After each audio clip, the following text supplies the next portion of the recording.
everybody doing? How is everybody doing? You're doing okay. I hope so. Get your libations together. I'm going to try to have a truncated show today because we're probably going to go long tomorrow. Because I want to try to get people in tomorrow. So a lot of callers in tomorrow because tomorrow is our book club. Get excited. Look alive. Don't look slew-footed or flat-footed. Look alive. They Were Her Property. We will be reading tomorrow. So I'm going to try to make this show a shorter show so that Negroes don't be able to go hard long 2 days in a row into the AM and stuff like that. And I understand part of that's my fault. Later. But like I'm going to try to make this show so that we can have a longer show and a longer show tomorrow. So please have your notes ready. Have everything that you want to talk about tomorrow ready. I'm going to try to get to because a lot of people had a lot of thoughts about this book. Lots of people had lots of thoughts. And so we gonna have to talk about that. We gonna have to talk about all of the stuff that we got to talk about, okay? All of the stuff that we got to talk about. So don't be mad that we got a shorter show today. We're gonna have a longer show tomorrow, and everybody's gonna have to. We gonna have a conversation. So let me get this off the screen. And let me go here. And we gotta talk about the pastors. Y'all know how it do. We got to talk about that. But before we do any of that, can you please hit that like button for me? Can you please share? Hit the subscribe if you have not subscribed to the channel. Hit that bell to get notifications if you have not hit that bell to get notifications. Please do that and check on that. Right? If you don't receive the email and you subscribe for it, please send me an email at editor@breakingbrown.com, please.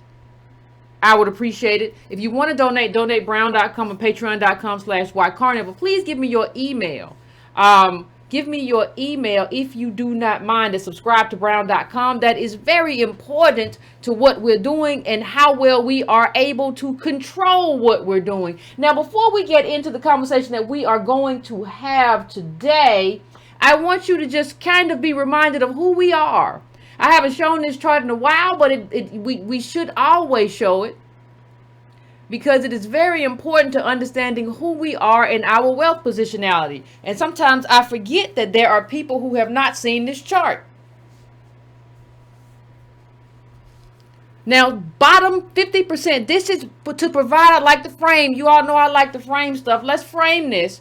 Bottom 50% of black households worth less than $1. Now, when we go and we start talking about opportunity zones and who's going to take advantage of that and who's going to do that, when we start talking about the stuff that we're going to talk about in this article, I want you to see what the bottom half of how black households has, and look, and that last little bit of wealth where you see that number shoot up. Look at that 100 and see that. That's mostly boomers, elderly boomers, or whatever. And you got a lot of boomer hook people who are attached to that and attached to that little bit of wealth we have in our community, right? So I want you to just stay there for a minute, because I want you to keep that in context when we talk about something I read today. Now, I'm not trying to trash anybody or do anything to anybody. I'm going to give you the context of what was said in this little pseudo kind of controversy. I just want to give you the context of it. And I want to give you the context of something that we're doing wrong in terms of what I heard from people, right? Because one of the things that I like to do is I like to go around, and if somebody says something, I want to see what the response is. So if somebody says, well, you know, they doing XYZ, I want to see what people are saying about that thing, because it's not just about the thing that's happening in terms of Trump allies or handing out cash to black voters. It's not that. It's not the accusation alone. And they denied the accusation. So I like to report it fully. They say Politico got it wrong. And we're going to talk about that. But I want to talk about the reaction to it that was also problematic that I saw on a few threads, including Antonio's. So let me just go into a little bit of what was said for those who don't have context. Allies of Donald Trump have begun holding events in black communities where organizers lavish praise on the president as they hand out tens of thousands of dollars to lucky attendees. The first giveaway took place last month in Cleveland, where recipients whose winning tickets were drawn from a bin landed cash gifts in increments of several $100s, stuffed into envelopes. A second giveaway scheduled for this month in Virginia has been postponed, and more are in the works.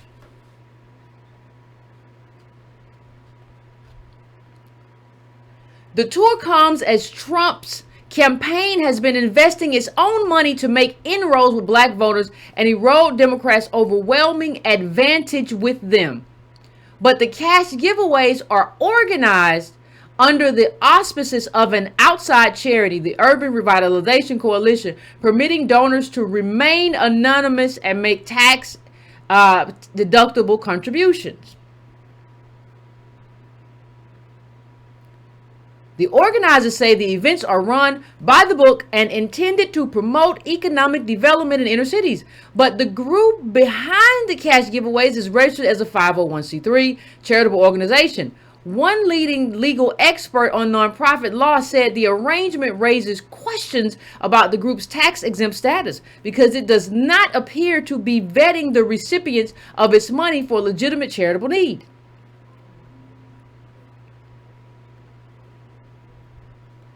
Asked about the legality of the giveaways in a brief phone interview, the Urban Revitalization Coalition CEO Daryl Scott said that the most gifts were between $300 and $500, and that the group mandates that anyone who receives over $600 fills out a W-9 in the form in order to ensure compliance with tax law. He did not respond to follow-up questions about how the giveaways were structured and whether they met the legal standard for a charitable act. Let me tell y'all something. Let me just say something. While I'm talking about this, I don't even know what's going on in the mind of Negroes right now. Because let me just tell y'all something. This is just as an aside. Before we even get into what happened here and how it happened here, the quickest way to go to jail is to get you a nonprofit and do some shifty stuff with it. Now, I don't care what you say. I don't care what Trump make you do or what the Democrats tell you to do. Because when the next administration comes in and they got a D or an R versus a D, they gonna get you. That's the quickest way to get locked up. Go and do the numbers on the amount of Negroes who have had nonprofits and got locked up. Because they were doing something funny at the behest of somebody else. Now we're going to get to what he did and the envelopes and that kind of stuff. But like Negroes and your nonprofits. We should have a whole show called Negroes Who Went to Jail Because of Nonprofits. Because people won't be there to bail you out at the end who said, why don't you do this? This looks like a plan. But let's just continue. I just want to continue and get through this. So let's just... They talked a little bit about Scott. Has been a regular presence in the West Wing. He has championed the Trump administration's criminal justice reform efforts signed into law as the First Step Act and the creation of opportunity zones. That program passed as part of the 2017 tax overhaul, provides tax breaks for investment in certain urban and rural districts that are deemed certain rules the rest of the districts that are deemed in need of economic stimulus. Would you really just call it like gentrification on steroids? Like, why don't we call it that? Fixed it for you. Now, the last little bit we have here for this article. The first cash giveaway took place last month. Another was scheduled in Virginia for Martin Luther King Day. A cash giveaway on before being scrapped amid a dispute with the college set to host the event. That's interesting. Organizers say they plan to roll out a tour schedule featuring more events soon.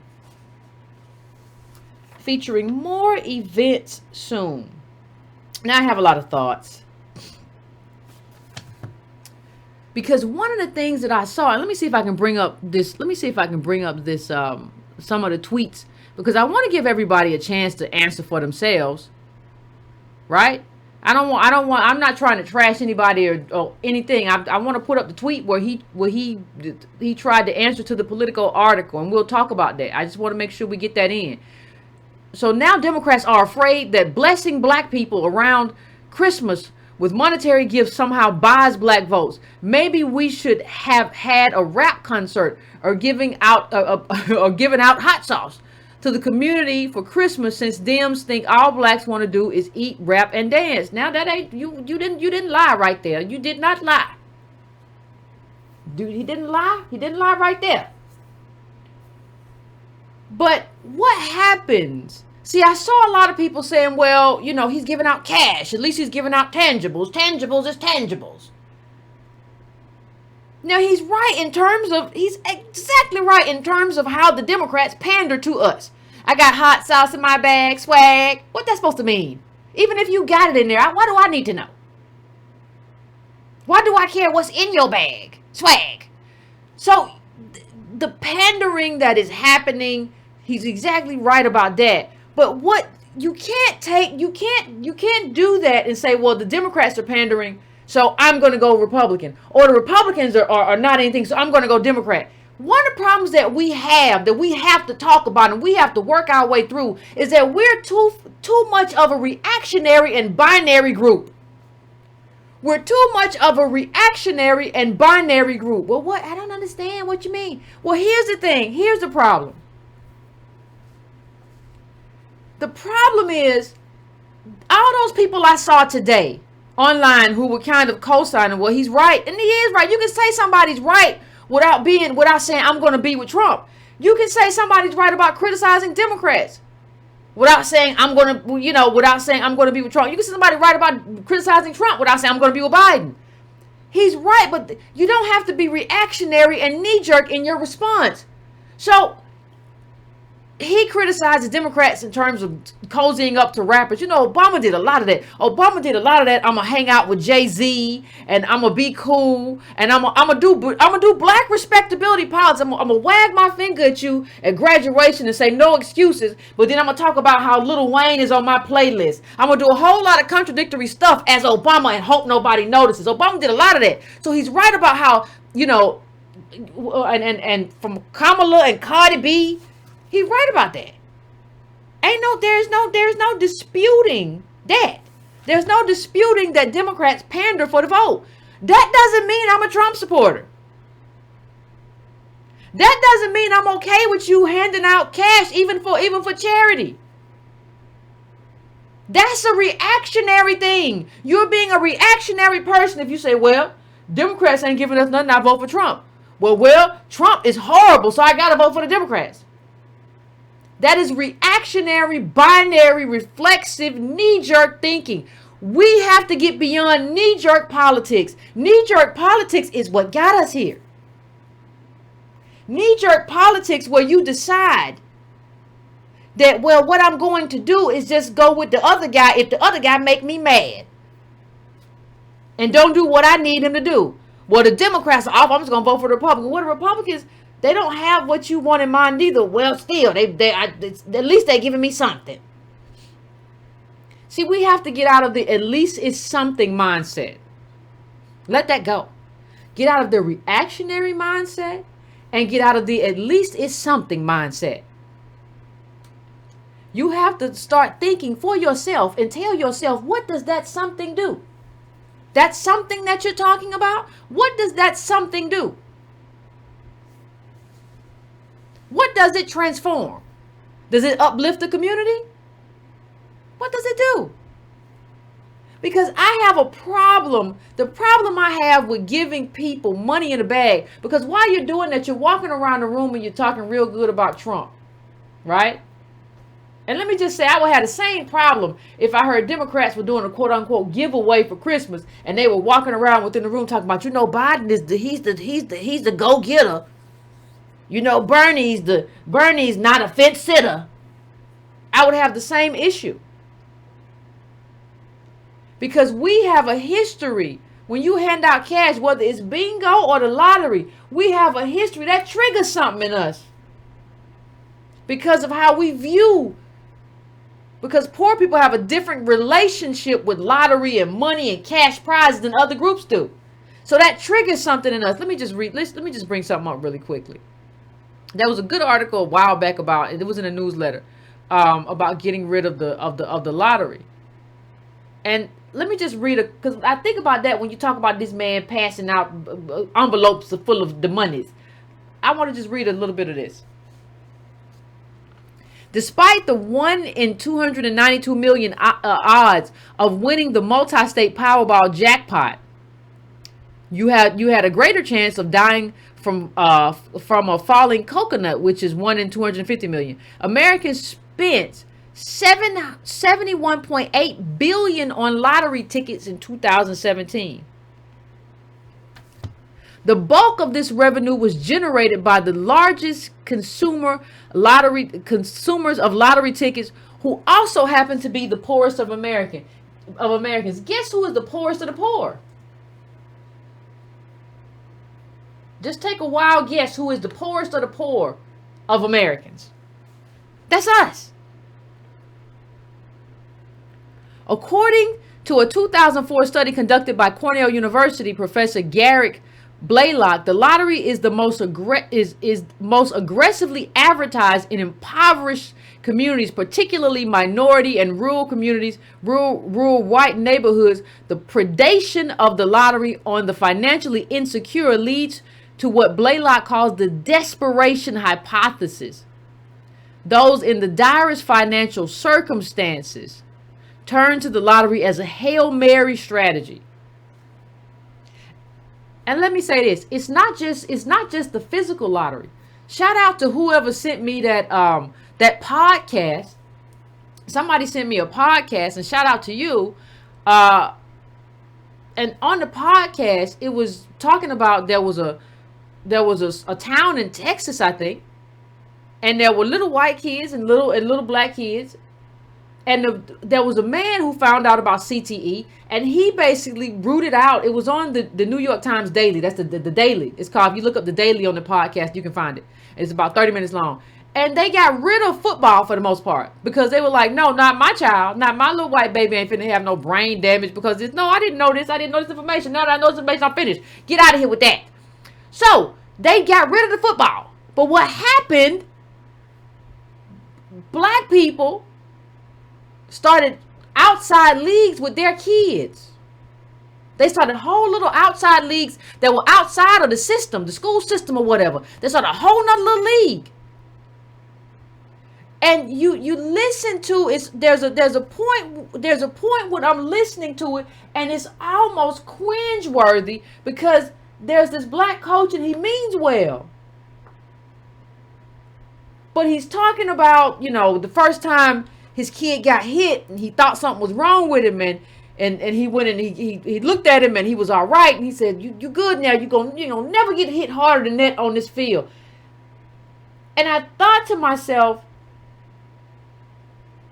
part of the reason that we're doing that, see, when your options are different, things look different.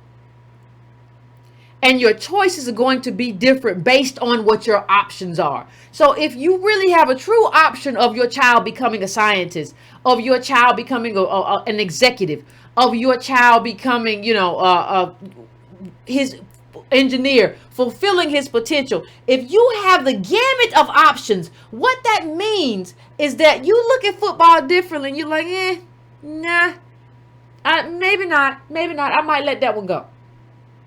I'm hearing too much about CTE, but that's because of your options. If you don't have options, and you have a narrow group of options, this becomes your lottery ticket. See, what has happened in terms of bottom casting ADOS is we have allowed people to make us, to kind of squish us and squeeze us and diminish us to the point to where we look at parents, black parents, ADOS parents, look at their own kids as lottery tickets. Maybe he'll get a scholarship because I ain't got the money for college. Maybe he can go pro and, maybe buy me a house and buy him a house. I don't know. Like, I got to take this shot. It's the same shot we talking about here with the lottery they talking about, where people throw the Hail Mary. It's the same thing. That's what being a bottom caste does. You just feel like you got to take some kind of shot, and you're willing to use your child's body as currency to do it. And this is not a judgment zone. What I'm saying is that you will put into that position by institutionalized, weaponized racism. And you're not going to get out of it without some kind of transformative government. You're not going to get out of it by a pastor who sides with Trump, who is having a Christmas givings and passing out envelopes of winnings under the auspices of this is charity. Right? You're not going to get out of it. Remember when Joe Biden was doing states' rights? And states' rights means when you send the money back to a red state, they're not going to give it to you. You don't get out of it that way either. You have to be able to look at both these people and parties, and people say, "Well, Yvette, why are you talking about the Trump? Why you don't talk about Democrats?" Everybody said, "Why you talk about them?" I talk about everybody because what I see, I just talked about Bernie last episode. I see, or I don't see. Let me talk about what I don't see. I don't see an agenda. See, we gotta stop being reflexive. We gotta stop being knee-jerk, and we gotta stop being a people who chase people, because I don't even know where this reverend came from out of nowhere. But I wouldn't mind if he had an agenda, if he had a real agenda. Opportunity zones is a place for white capitalists to park their money and gentrify and run you out. That's Nixon all over again. That's not an agenda.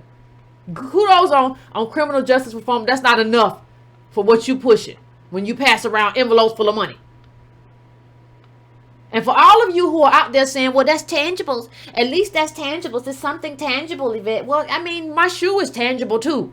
What you gonna do with that? I got on an Adidas right now that's tangible. What does that mean? What does the tangible do? What does it transform? You can't take, he said you can't take, I don't care if they gave you $1,000, which they didn't. You can't pay 2 mortgages on that. What are you talking about? What are you talking about when you say at least that's tangible? Don't make no sense. I mean, we've gotten into this mode where I don't even know who we think we are. That we view this. One recipient of the cash giveaway in Cleveland, dressed as an elf, declared 4 more years of President Trump. Yay! After receiving her gift. What is this? No, explain it to me. Because we had a whole show about Trump's tax cuts gutting Black America. So what is this? I'm just trying to figure out what this is.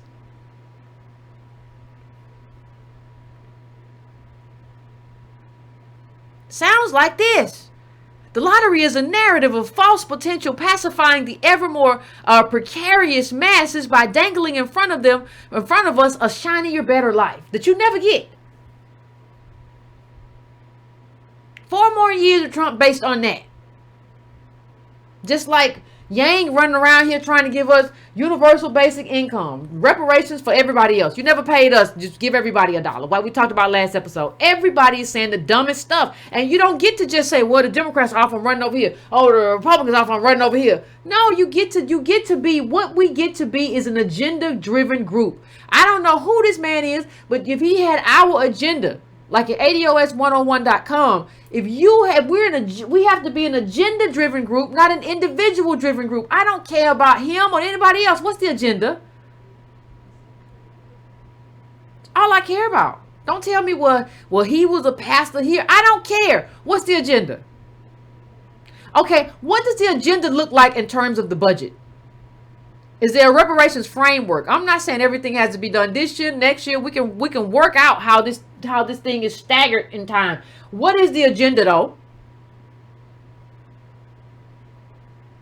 Okay, what about the rest of the black agenda that attaches to what does that agenda look like? It doesn't look like opportunity zones. And criminal reform is not enough. That's piecemeal. parchment is going on right now. What is the agenda look like, sir?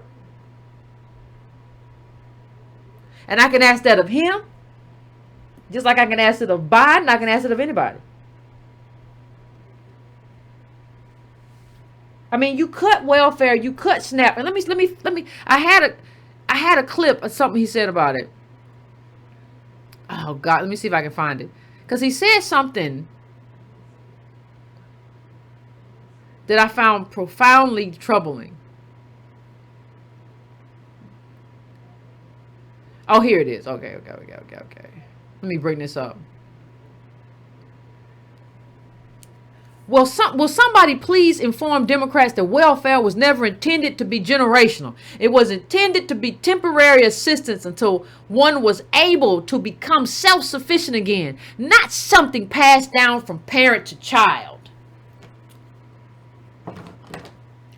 This man has no idea what he's talking about.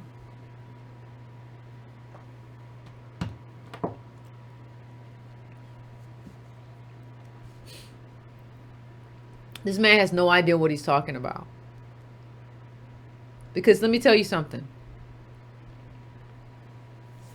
The cost of slavery is passed down. The cost of Jim Crow is passed down. The cost of Reconstruction is passed down. The cost of mass incarceration will be passed down. It's all passed down. Just like the wealth of generations is passed down. The wealth of slaveholders is passed down. We did a whole thing about how the Confederates were able to pass down their wealth, even though they lost the slaves, because they had social capital. It's all passed down. And the way that you fix that is reparations. You do not fix that by talking about the only thing Democrats have is welfare. Well, let me tell you something. Right now, we're a bottom caste. And that bottom caste needs a safety net, sir. And you're not doing anything about that safety net. Now, I agree. I would tell anybody we absolutely need reparations. But like, we haven't gotten them. So you're going to tear away the safety net when we haven't gotten what we need to be whole? How does that make sense? Make the math make sense. It's math. Make the math make sense. You don't get to just say what it's supposed to be.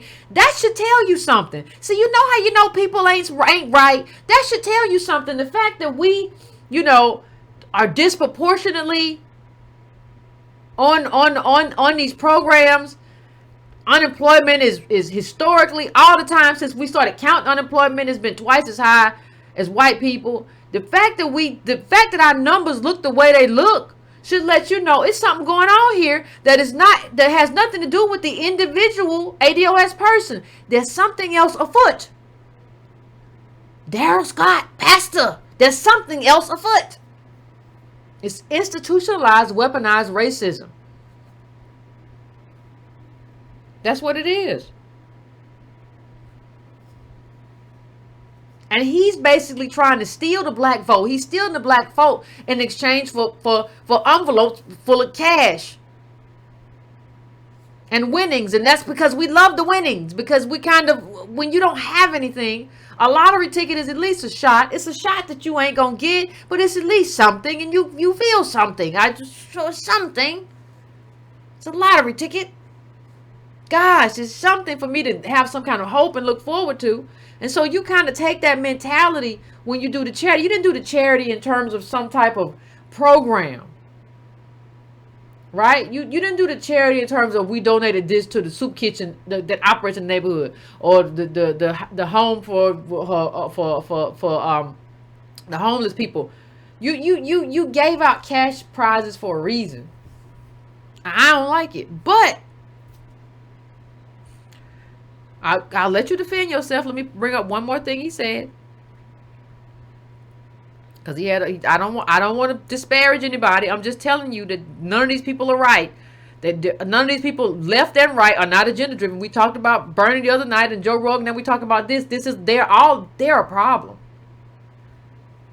The event, a Christmas extravaganza in Cleveland last month, was hosted by a charity group, Mr. Daryl Scott, who we just talked about, a longtime Trump surrogate, blah, blah, blah, blah, blah, blah. Cash stuffed envelopes. It was called, go to the bottom though, it was called a $25,000 cash giveaway. We talked about the country, Mr. Scott said. We said there are a number of things that are benefiting Black America right now. For instance, criminal justice reform. Mr. Trump's campaign has been highlighting the 2008 passage of the First Step, which revised a number of the nation's sentencing and prison laws as part of its outreach to African American voters. We give away turkeys at Thanksgiving. We give away a great amount of toys around Christmas, Mr. Scott said in the interview. We couldn't think of a better thing to do with Christmas than to help people with cash.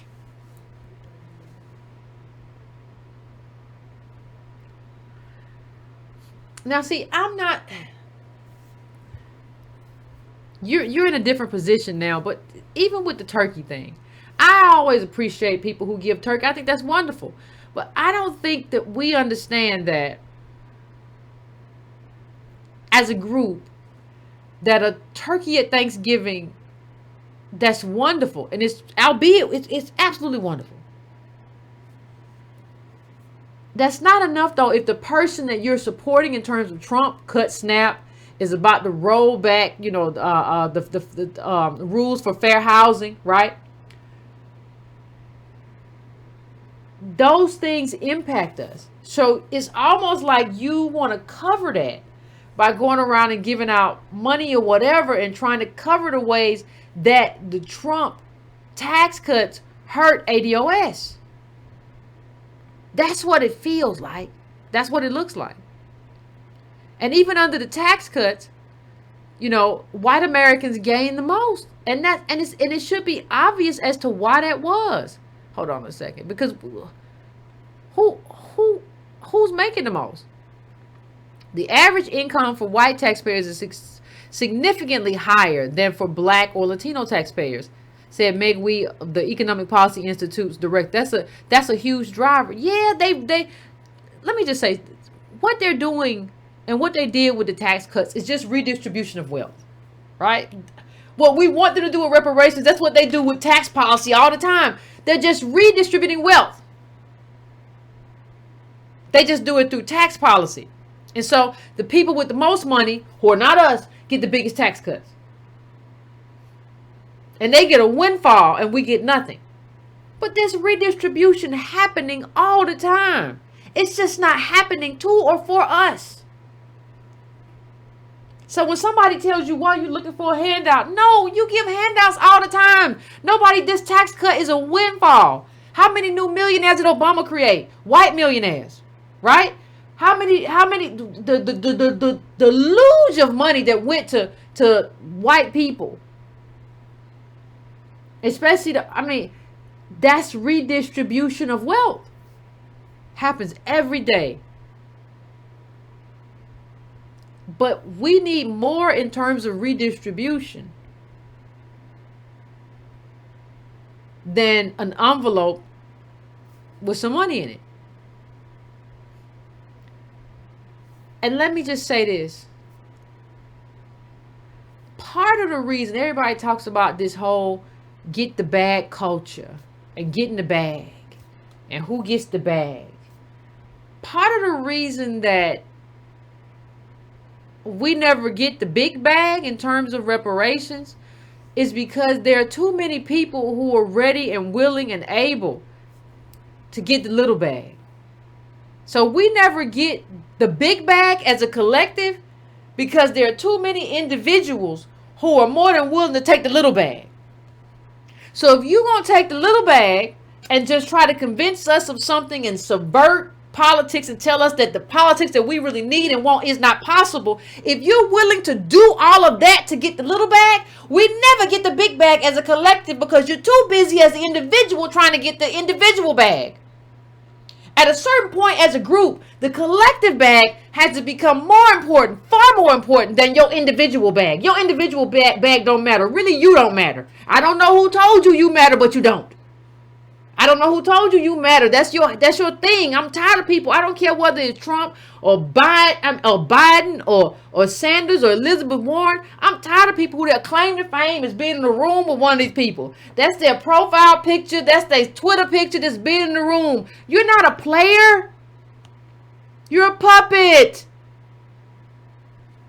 A player and a puppet ain't the same thing. You're a puppet, not a player. Somebody should have told you that, but I'm here to tell you. You're a surrogate. It doesn't matter whether you're this guy, Scott, whatever his name is, or whether you're Simone Sanders. You're a surrogate. You're not a player in this game. Who told you wrong? See, you shouldn't even be doing that. People are like, well, what, Yvette, why can't they go do the same thing? Why people work in campaigns? Because we're not there yet. We're not normalized in the country that we built. You don't get to go and just work for them and not care about us in any meaningful way so you can do it for your career. You don't get to walk into that room and be a careerist. You get to walk in that room and put race first. And if you can't do that, then you get to leave. The only thing you get to do is advocacy, because we're not there where you just get to be an independent campaign person. You get to go now. If they say I'm going to do a reparations plan and I'm going to do a really good black agenda, you get to go and say I'm going to help them with it. This is good. I'm really going to help them. I ain't seen that though. I just see people that's trying to work and do stuff for them. As individuals, we haven't made it to the place where we can be individuals. Now I know it's messed up. It ain't my fault. It ain't your fault. But we can't be individuals and I'm just going to go and do my individual thing. And today I want to be a butterfly. You don't get to be a butterfly. You're a bee. Go sting something. And it's not, we have to work as a collective.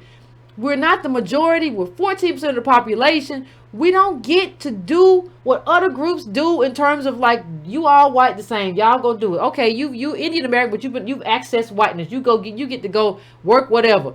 We don't get to do that. Bottom caste don't get to do, well, I want to be free, Yvette. I don't want to even be bothered with this stuff you talking no more. I have time. I don't even feel I'm independent thinker. Okay, but that's not how we elevate as a group.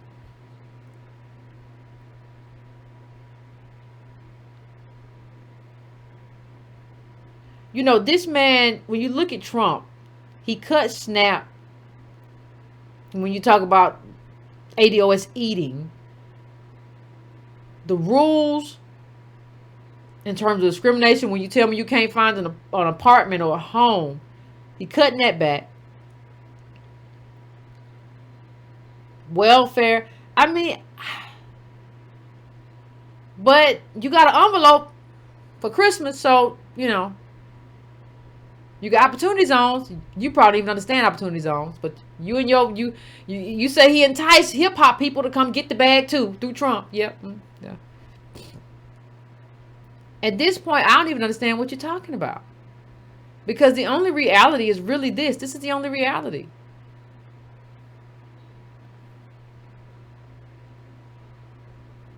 Like, these are our realities. When you look at what we face, how many people in your group will get a tax cut? Look at this. We talked about this. I just want to put this up though real quickly. Come on, people. Like, look at oh man.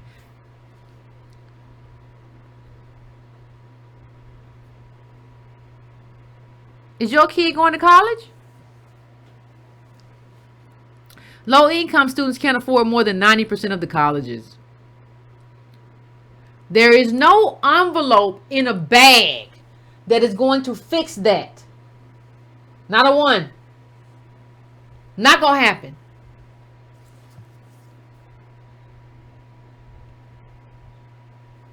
That's all I'm saying. That's all I'm saying. It's not going to fix it. You have to look at what fixes the problem, the real problem. And the problem is collective uplift. We have to start looking at this. Just look at this one more time before we go to break.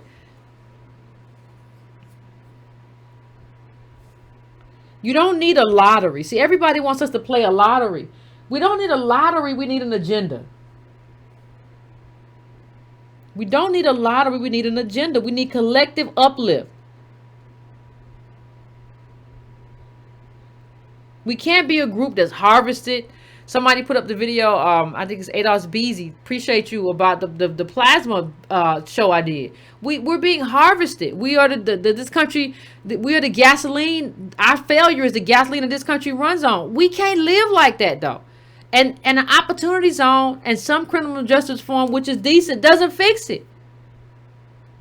You have to have transformational policies. A bag of money is not tangibles.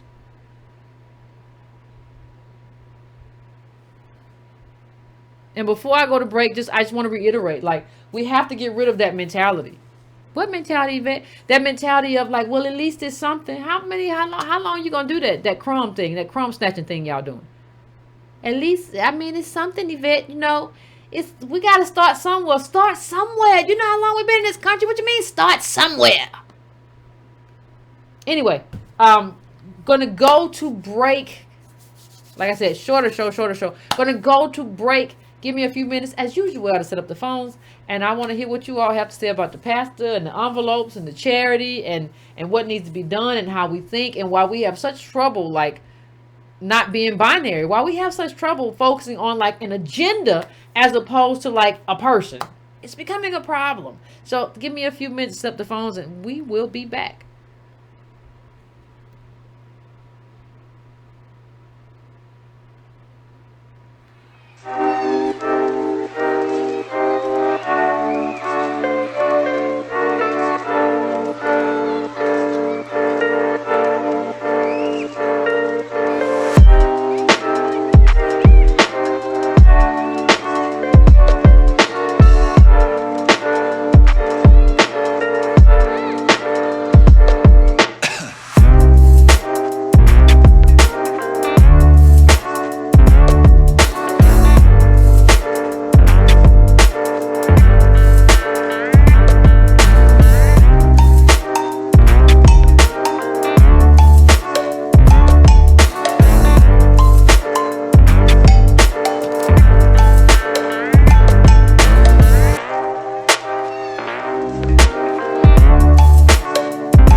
right, fam, we are back. I want to hear what everybody has to say in the call. The calls is buzzing.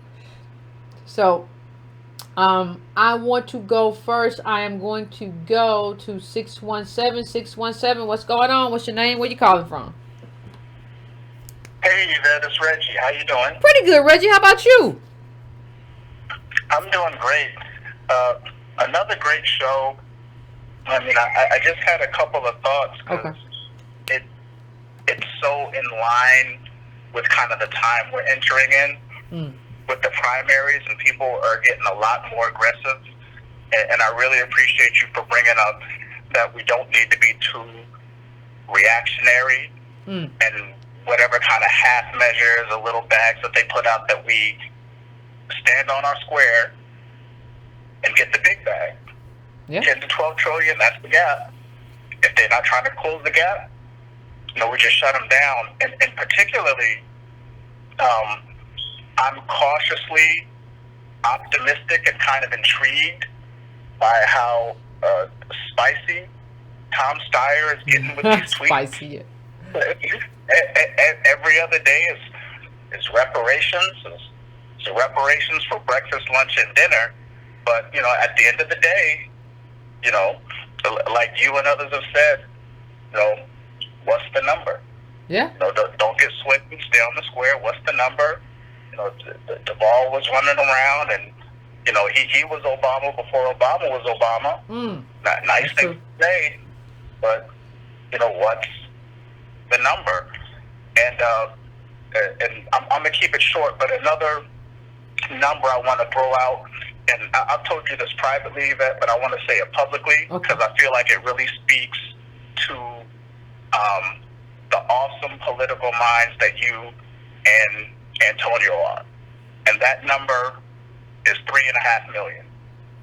That's the number, and you can correct me if I'm wrong, that's the number of church members that are under the influence of the National Baptist Convention that you've been kicking it with. So that's 3.5 million black folks. And then if we do what we need to do in terms of Project Takeover, which a lot of people have been doing, shout out to y'all. It's very inspiring to see that work. So if we do what we got to do in terms of getting into the NAACP, getting into the Urban League, and then we have you and Antonio doing the work to get these 3.5 million Negroes riled up, that's critical mass. That means the game is over. So shout out to you. That's all I got. Appreciate it, man. Thank you, Reggie. As always, Reggie, a friend of the show. We appreciate you. Thank you so much for calling in. But you know what? It's always funny when I hear people talk about, I don't know why Yvette's doing anything with the church. It's I am who I am, first of all. But the second part of it is, I never understand people who diminish black institutions, right? Like, you don't have, in HBCUs, you certainly don't have the kind of control you want to have, depending on how much money they're getting here or there. But you certainly have more control than you have in other schools. How do you give away control? And how do you just, and I'm not opposed to anybody else, whether you're atheist or Buddhist, I'm not opposed to you, but my hope is that in those black atheist communities or whatever you're doing, that you are also being political and trying to build some kind of institutional force, because that's what we're doing over here. And I'm happy to partner with Dr. Cosby and everybody else who is willing to be a part of this mission in terms of justice, in terms of Jesus' justice. That's what this theology is built on. That's what Christianity is really built on. The Bible mentions justice even more than love, I think. So, I mean, I think it kind of melds. So I'm happy to be a part of it. So thank you, Reggie. I'm going to my next call. Let me see who I'm going to next. Going to 773. 773, what's your name? Where you calling from? What's on your mind? Hey, Yvette, this is Carl from Chicago. How you doing? Pretty good, Carl. How about yourself? I'm doing okay. And what's crazy is I called before. I was the one that said back in the day people don't know propaganda. And that made me think of something like, okay, let me call in. And right before that, you was talking about preachers, this and that. And you kind of, well, I ain't going to say that, but I just feel like with the propaganda, the preachers and the pastors right now, they really not going to let you do what you need to do because you taking money out of their mouth. I don't think I am, though. I don't think I am. I don't think I am. Sorry, let me just say, I don't think I am, though. I think I'm bringing people back to the church. Like, so I don't think I'm taking money out of I don't think I'm taking any money out of your pocket. Okay. Well, I think it's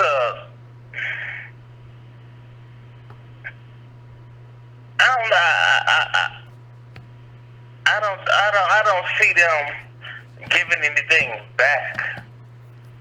But let me just say this, fam. You can't play it that way. Like, this is the thing that we do. Like, we sit around and, like, we have a theory in our heads, right?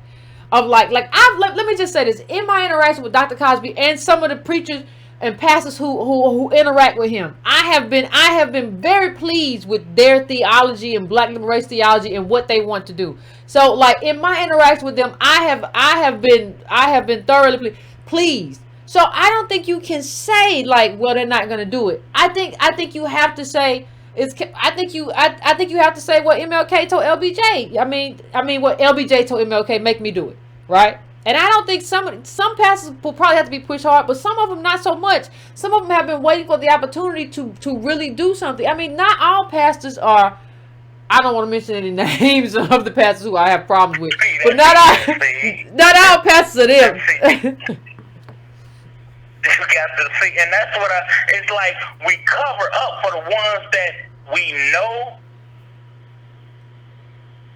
that's gonna like do something, and then the other ones we like, we're not really gonna do. Everybody gotta be put to the light,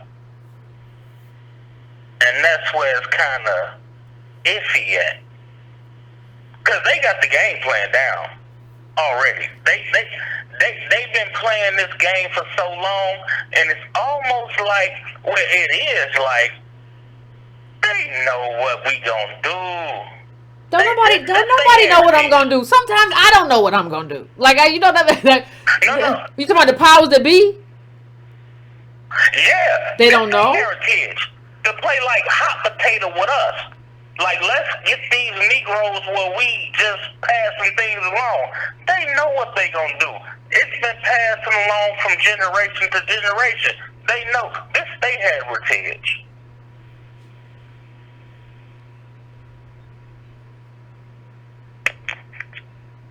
Hello? I'm here. Yeah, it's their heritage. Cause now I work for the city, and it's like a guy get hired. His father was the superintendent. He the superintendent. His father was the bricklayer. He a bricklayer. You know, it's what careers are passed down. It's yeah, passed down. What black folks don't have that. Well, like you might work at the post office or something like that. Not no more. But everything is like passed down.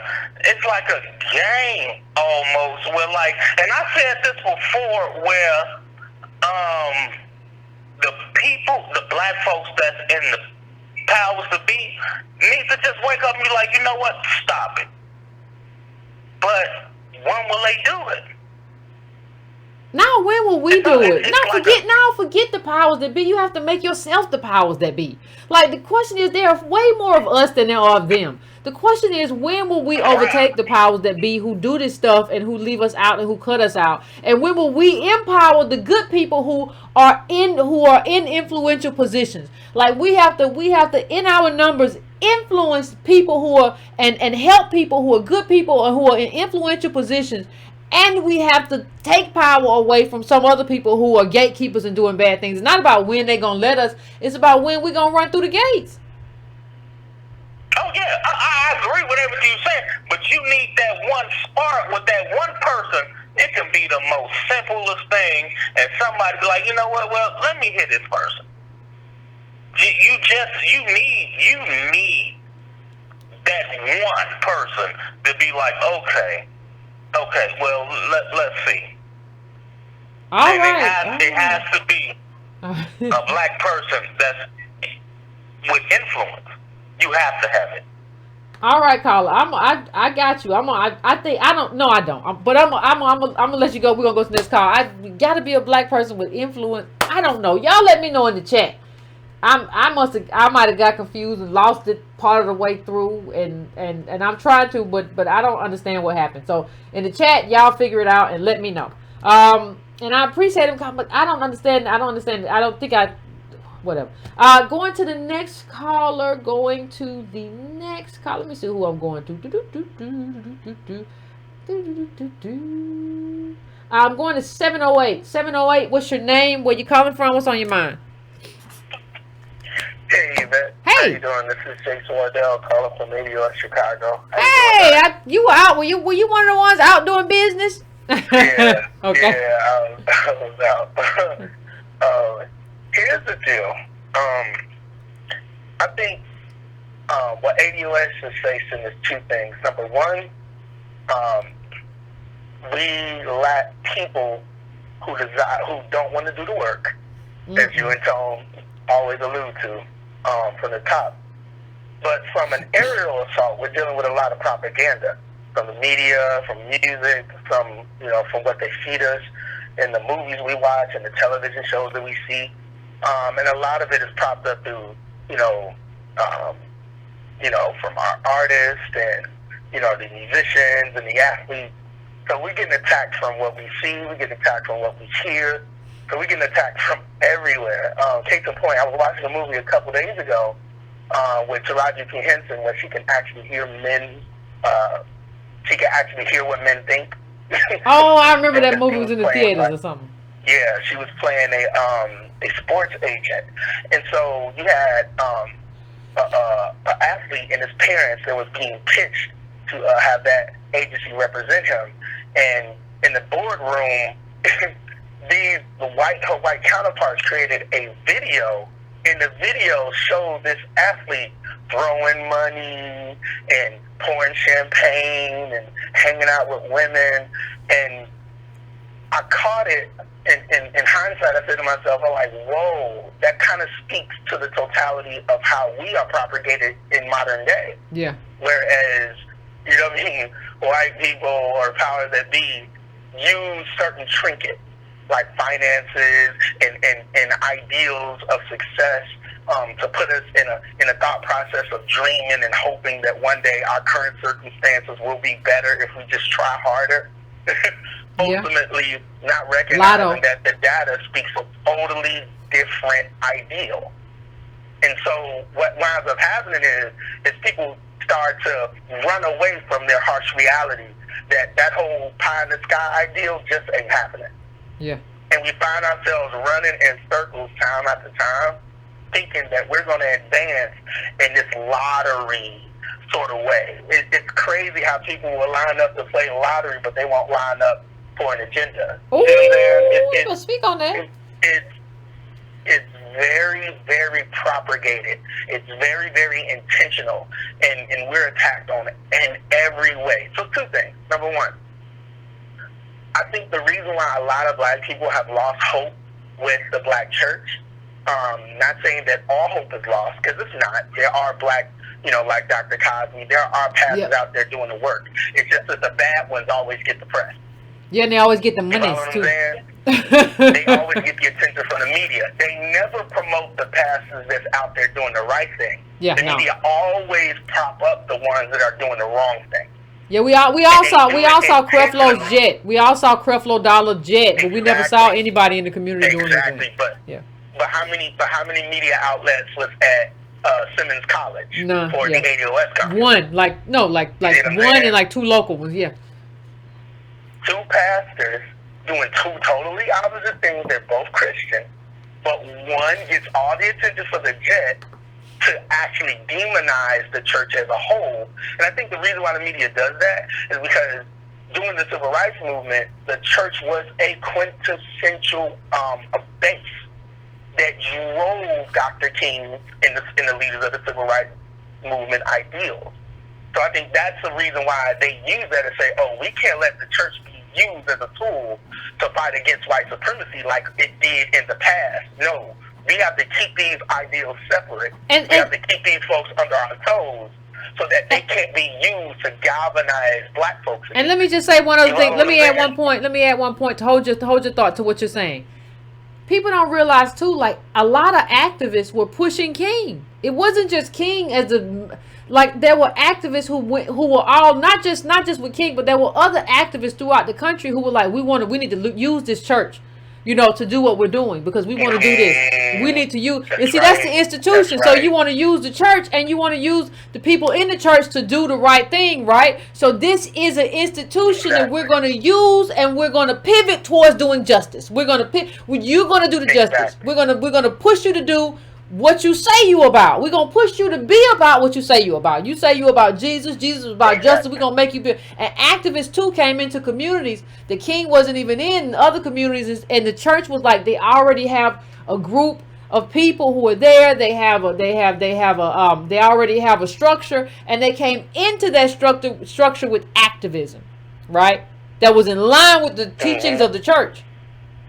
People, I don't know how people don't like. There's some good research on activism in the church, and people who were in the church and people who were outside the church who came together towards an agenda. And then that's true. But also think about it like this: didn't we not talk about this a few years about last year when you mentioned how Jesus was a revolutionary?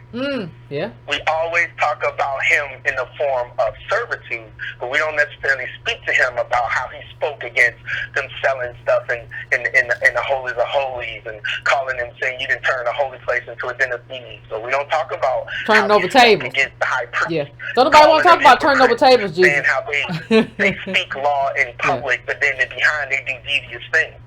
So yes, he was a man of faith, but he also was a man for the people. And there's a scripture that I love too. It says righteous people are concerned about justice for the poor, but the wicked are concerned about no such thing. You know what I'm saying? So there are scriptures in the Bible that correlates to what justice is and what it's supposed to be intended to be used for. But we tend to shy away from that because propaganda always tends to try to paint the church as a whole into a negative light. But it can be used for our gain, but it has to be lit from the bottom up. Like you said, the people have to force these leaders' hands into doing our bidding. It's not going to happen from the top down anymore. The people have to galvanize these ideals and force these pastors' hands and make them do what the people desire them to do. And I'm just going to end with that. Thank you. You're right. Thank you, fam. You done said a whole word today. Definitely going to be trying to call him more. You done said a word today. I appreciate it. And he was talking about justice in the Bible. Dr. Cosby was kind enough to give me, Reverend Cosby, a justice Bible. There is a justice Bible. Which leads you, for my believers out there, fellow believers, leads you to the justice parts of the Bible, the parts of the Bible that deal with justice and what that means. So yeah, thank you, Colin. You was on it. You was on it. Going to our next caller. Let me see. The calls is packed out today. Everybody gonna have a conversation. I'm going to 903. 903. What's your name? Where you calling from? What's on your mind?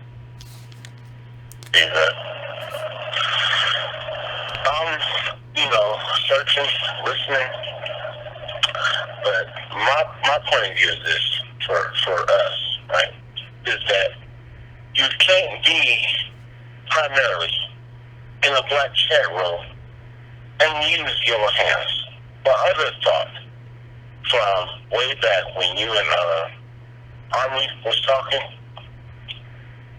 I seen you with your dreads and your hair. I thought it was great. I think we have to come back to a minor point in listening to our kids, in terms of the kids down there in Texas, right? Uh-huh.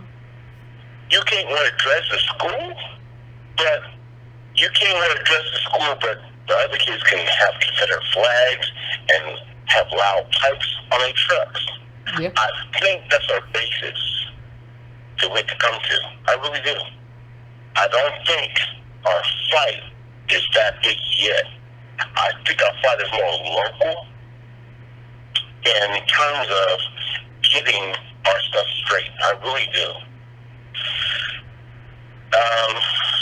And it makes me so aggravated when we don't do this.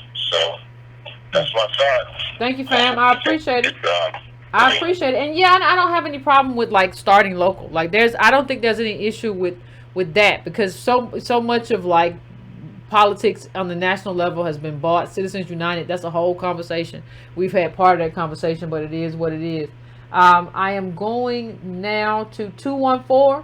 214, what's your name? Where you calling from? What's on your mind? Yeah, I'm Corey out of Dallas. Look, hey, I just had a real quick thing. The way we can control all of this, you know, is we establish our own party. And all we need is a certain percentage of Congress and a certain percentage of the Senate. It's 25 seats out of Congress, out of the Senate, because it's only 100 senators. 109 seats out of the House. And that can be easily done by mostly black congressional districts. You know, I mean, like every 2 or 4 years, you know how the white people show up in the hood and saying that they're going to do this and do that.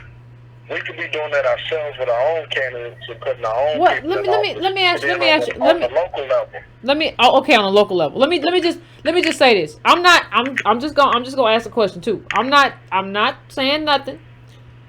I have worked on a couple of local campaigns. Those campaigns are expensive as well. They're not nearly expensive as national campaigns.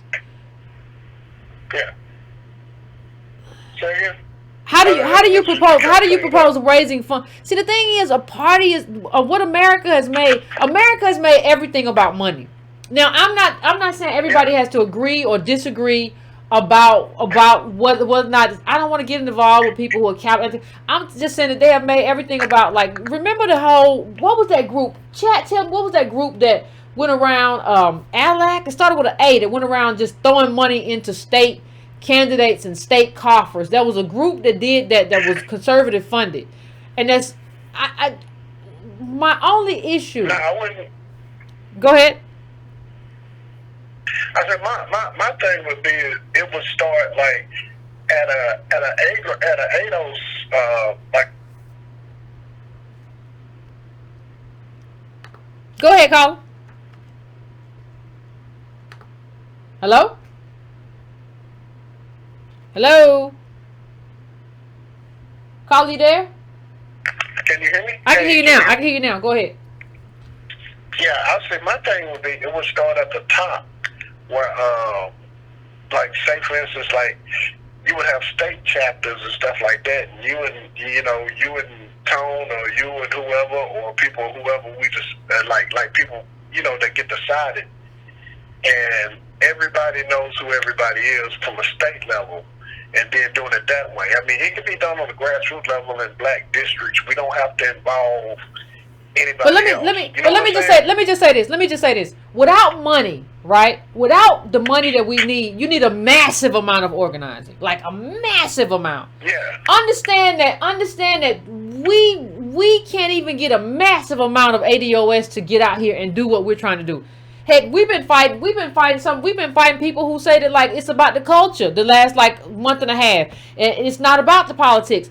We, like, go and look at, may he rest in peace, Lumumba out of I think it was Mississippi, and his election, not the son, but the father. And in terms of that kind of mobilization effort, right? That kind of, you need I don't see that right now. And I'm not saying that's not a future for us. I see us getting active. What I'm saying is that, like, it's not enough. It's kind of like what MLK said in the book, Where Do We Go From Here? He said the same thing. It's not enough people getting involved. And if you don't have money, you have to have a massive amount of people power. Yeah. Yeah, I mean, I get that.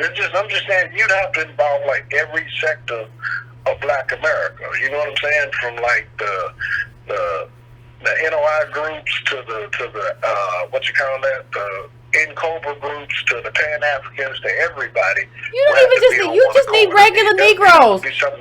You need the Negroes who you see at Kroger or Ralph's or Safeway or whatever to activate. You don't even need like specific groups. You need like the Negro who you see at the bank. Like you need like your buddy who you go and eat chicken wings and watch the game with. You need him to activate and like it's us. We're doing it, and ADOS is doing a phenomenal work. Those of us like ADOS Chicago today. Shout out to y'all. Wonderful. But I'm just saying, like, if you're going to do what you're talking about, that number has to increase exponentially. Yeah, I feel you. I'm just saying it's in the, like I said, beginning. You know, you're working through the ideals and working through all of the possibilities and all of the, I don't know what's the word I'm looking for, but all of the hard stuff, getting it out of the way and trying to figure out how to do it right now. I appreciate. Thank you, calling. Yeah, I appreciate you calling in. I'm gonna go to the next caller, but yeah, I understand what you're saying. I just think sometimes we like to put the cart before the horse. Like, remember when I told everybody like we have to be anchored in political education? Everybody's like, "No, Yvette, let's do it right now." And now you see how important it was to be anchored in political education, because now y'all out there winning all kind of debates, having kind of conversations. You done read all the stuff, and we reading most stuff, and so you know what to do. That's the benefit of being anchored in political education. That's why I said it for a reason. I didn't say it because, Yvette's just scared to call for doing political stuff. No, I said it because, like, when you're anchored in that, you can fight and win on a rhetorical level before you even get to anything else. But, like, we have to be able somehow to influence and activate a large number of people who aren't out there yet if we want to do what he's talking about doing. And I appreciate the brother calling in. I'm not saying this, I'm not down saying that's wrong or whatever. I'm just saying that, like, for that to happen, something else has to happen. It's just like action reaction. That's all I'm saying. So I'm going now to 929. What's your name? Where you calling from? What's on your mind? Sister Yvette was good, sister. That's from Sunny. It's all good, brother. Can you hear me? I can hear you. What's going on? I am great, sister. I was just the one on Twitter going in on Talib Kweli and his old bullshit, and I was tearing him up. The children. I'm on the ground in Brooklyn. I built an institute with our own bread, our own money from the community, just for Black babies. We got 80 children across the country enrolled, and we use Zoom to have the babies in. And today we're doing our Black political thought class with our 3rd and 5th graders. And the whole time I was going back and forth for Talib, and I'm like, look, I got to call you up on your show and just shout you out, sister. Oh, thank you, fam. But don't. But you know, Talib, you gotta leave Talib alone. He's not quite right. You gotta just let him. He been on a mission. The man tweets 100 times an hour. When you tweet 100 times an hour, you're not well. I hope somebody cares about him or something. I don't know, but it's a lot of stuff going on. Don't waste too much time. No, you know what, sister? I definitely did today. And I caught myself, but I was like, you know what? I saw you go live, and I'm like, let me reach out to you. And I want to say this. I'm a Pan-African. I'm from Brooklyn. Okay. I may not agree with everything you say, but what you have done for the reparations movement and for Black people is beyond measurable. And I thank you. I'm standing in Brownsville, Brooklyn, and I make sure I tell everybody about you. I appreciate it, fam. Who cares about my views? What you're doing for the community is that important. And I also told that fuckboy, you're the reason why. Family, language, the children watch. The children watch the show. I'm so sorry. Forgive me. My bad. I'm so sorry. You know, my little self. I told him, I'm still on live? I'm so sorry. Yeah, you still live. My bad, y'all. You know, Brooklyn. But like I said, I understand why she says and feels the way she does about certain people and what we've done in the community, because we haven't done enough. And so for anybody who has a feeling in the community, put forth your tangible work. Showcase your work. Shut your mouth when you see people putting in real work. I support you, sis. Appreciate it, fam. I appreciate that. I appreciate it. Thank you, fam. I appreciate you. But listen, protect your mental health and block that fellow he talking about. Just protect your mental health. The child tweets 1,000 times a day. It's unnatural. It's just unnatural. It's just, nobody tweets that much in a day. It's just like, who's telling you to do this? Is this some kind of like obsessive compulsive thing? It's just really weird. So just protect yourself. Don't let yourself get caught out there like that. I'm going to my next caller. I am going to 708. 708, what's your name? Where you calling from? What's on your mind? 708 fell off. People all the time get on the thing and then they just be like, poof. 717, what's your name? Where you calling from? What's on your mind? Hey, can you hear me? I can hear you fine. What's going on? What's your name? Where you calling from? Yeah, this is ADOS North. How you doing, Yvette? Pretty good. How about yourself? I'm all right. I really just wanted to come in and comment about that person, the pastor. I can't really remember his name. What's his name again? Child, don't you only need to say it. We all know who he is. He's notorious. Okay, cool. Basically, I just kind of wanted to say, like, how dare you? Like, how dare he? Like, I'm going to just say it straight out. Due to the situation that I'm going through, I get food stamps. Like, how dare you? I mean, just like you said in the beginning of the beginning of this live, you were talking about how Trump said that he was going to cut food stamps and, send food boxes and all of these things. So for this person to sit up here and talk about you giving out envelopes to folks, like, you have to be some sort of a fool. Were you drinking? Do you get high? That's what I want to know. Okay? The next thing is this. You have a massive amount, as ADOS, we have a massive amount of ADOS who are suffering. We are suffering. So I agree with you in that you would think it would be more people that would be the wind beneath your wings. But the sad part about it is, due to the psychology, and we kind of spoke about this last week, or maybe the week before sometime, about the psychology, the things that we're going through. Mm. A lot of us have bought into Fantasy Island and bought into these things. That's true. That if we just play lotto, if we just work hard enough. So when you're fighting against that, and we really kind of like have to like trifle with those types of ideas, it's going to be hard to have a whole mass of ADOS behind you. When the truth of the matter is, you had ADOS on Twitter dig up in this fool. So. Yeah, I wanted to say something, but I'm not going to curse. I'm not going to curse. Don't curse. Don't curse the children. Yeah, but that's basically what I wanted to say, straight and to the point. Yeah, you need more people, and as far as I'm concerned, I will continue to talk to the people and let them know just who you are, and let them know, like, look, this is not the end-all be-all. You have Yvette, you have Tone, you have Dr. Derry, and you have the rest of the ADOS family. So I appreciate you again, girl. You know I love you. Bye. I love you, man. Thank you. I love people who get off the phone like that. That reminds me of everybody I've ever known. I love you. Bye. I don't know how you don't love. I don't know how you don't love our people, Lord. Ooh, we are wonderful. Anyway, I'm going to my next call. I'm going to let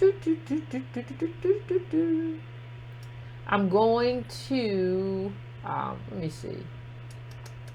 I'm going to 240. 240, what's your name? Where you calling from? What's on your mind? Hey, it's Rashid over here from PG County, calling in real quick one more time. Okay, I know you got an announcement. I know you got some kind of announcement. Y'all gonna meet under the flagpole at the 7. I don't actually got an announcement this time. I actually wanted to talk a little bit more about the lottery facts, because it's surprising. People, they don't want to believe that actually putting in the work for politics actually gets you something. So I put on my Instagram, I was showing that the picture that Tone showed out a little bit earlier about HR, I think it was 360 or something like that, but I don't have it up right now, so I wouldn't talk about that. I was going to talk about the lottery. I wanted to pull up this chances of winning the lottery.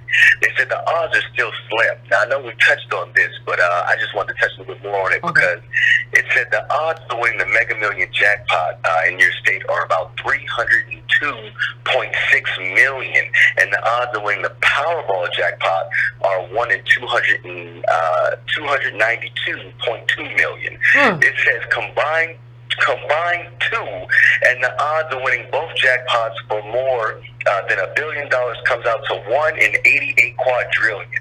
Now, I don't know about y'all, but the numbers ain't good. I'm seeing on here that it says that the average person is dropping like $206 on the lottery. Well, calling in to your local representative is free.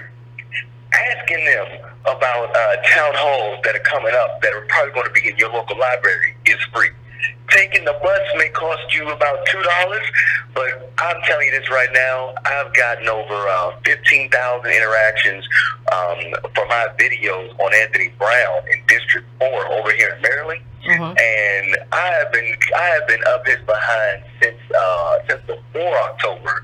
I think I started trying to go to his town halls in September, and this guy has been running like crazy. These people don't want you to put them on camera. These people don't want you to put their feet to the fire. They don't want you to show them the numbers. They don't want you to give them the data because they want to do benign neglect. These people want to act like if you throw a Hail Mary pass, then that's what you're supposed to be doing. When they're taking government funds that are secure, that are coming every year out of your tax money to pay for stupid stuff, to pay for flyers. Like, why do I need a flyer? I got the internet now. Yep, you're absolutely right. You ain't lied today. Maybe yesterday, but not today. I'm saying it's the political education. So, I just wanted to touch a bit on that lottery because I've been talking to a lot of people, and they're like, oh, if I just play the lottery, I can make it big. I also looked up this that it said 35%. No, actually, it said 70% of lottery winners go broke. But then I read a little bit further research, and it was saying that 35% of lottery winners go broke within 5 years. So you're going to win right? You're going to win $100 million. The government going to take 40% off the top, leave you with, let's say, $60 million, and then you're going to spend all your money and not understand taxes come again. Well, not even understanding that. You're going to start all kind of businesses you don't understand and all kind of stuff. You start investing, thinking that you're going to join Boys Watson. You're going to buy Bitcoin, man. You're going to go broke. You just drop whatever, $50 million more dollars. Because it also said people go on nice vacations, they pay off their houses, they buy nice cars.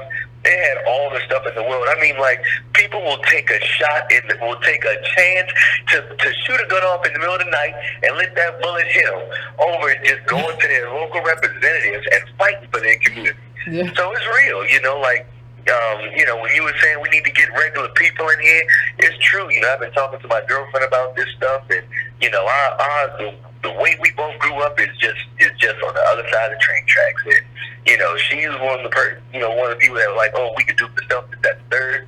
And I'm not gonna lie, because I used to kind of think like that too, just because of our upbringing, where we were. Yeah. And it's like, eventually you just got to say to yourself, no, there's too much money being put into your demise for you to believe that if you just keep on avoiding all the pitfalls and the traps and reacting to white supremacy and all the things that they're actually doing in your life, that you're going to be successful. Well, not only that, we're at a point where, like, the giants are fighting, right?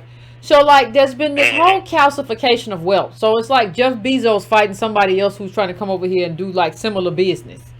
Like, how do you think you figure into that fight? So that's kind of where we are, and so you have to have somebody who says, like, no, like, push back against these and the monopolies and stuff like that. It's not a where you like, well, I tell you, like, I'm gonna compete against Amazon. I'm gonna tell you that right now.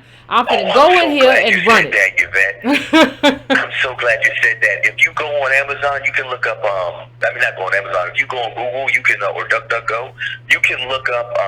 Amazon has been stealing people's ideas, inventions, and clothing material. Like, they just copy whatever you do and just sell it for cheaper and undercut you.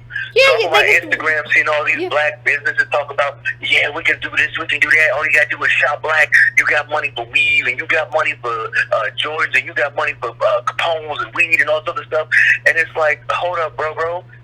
You made your own business, you made your own brand, you got off the manufacturer floor. And now Amazon, a $1 trillion company, just said, I like that. Took your idea and started undercutting you for half price. What you about to do? Hold on, caller. Hold on. Stop right there. I want you to stop right there. I want you to stop right there at what you about to do. Because the answer is not a god doggone thing. Because here's why. People always talk about, well, I have a right to sue. I have a right to my intellectual property. Rights are backed up by wealth. If you don't have the wealth to protect your rights in the richest country in the richest country in the world, you are screwed. And so you have no wealth to back up them rights. Black people love to talk about rights and not understand that rights are backed by wealth that we don't have. Yeah, you have a right to all kinds of stuff. Can you go get an attorney to fight Jeff Bezos at Amazon? That's the only question. You know what? And the craziest thing in the world is when I was looking at that on my Amazon. I mean, not my Amazon. I was looking at that on my Instagram. I literally thought to myself, like, even if he straight up walked in your house and was like, "This is my house," the fact that he can just keep you in court just time and months and months and months, even if you were right, is like he just keep on throwing other stuff in front of you. And it's like, he keeps you in litigation, and you can't afford litigation. He keeps you in litigation, and you can't afford litigation. So you might well just pack up and be like, I hope he don't find my other house when I go get it, because he's gonna keep you in litigation, and you can't afford it. But all right, so that was it for me. Thank you for your time, Yvette. Appreciate it, fam. The ADOS DMV chapter meetup is going to be Saturday. So come on out, y'all. Bring your family, bring your friends, and that's all I got to say. Y'all appreciate it, fam. Appreciate it, fam. Great call as always, fam. As always. I think I'm going to drop it off there for tonight, fam, because we gotta get ready for tomorrow. It's gonna be a long book club. People go. They were her property. We're gonna be having the conversation. So I'm gonna cut it off so people go. You gotta get to bed now. You normally get to bed a little bit after midnight. Go on and finish your libations and head off that way.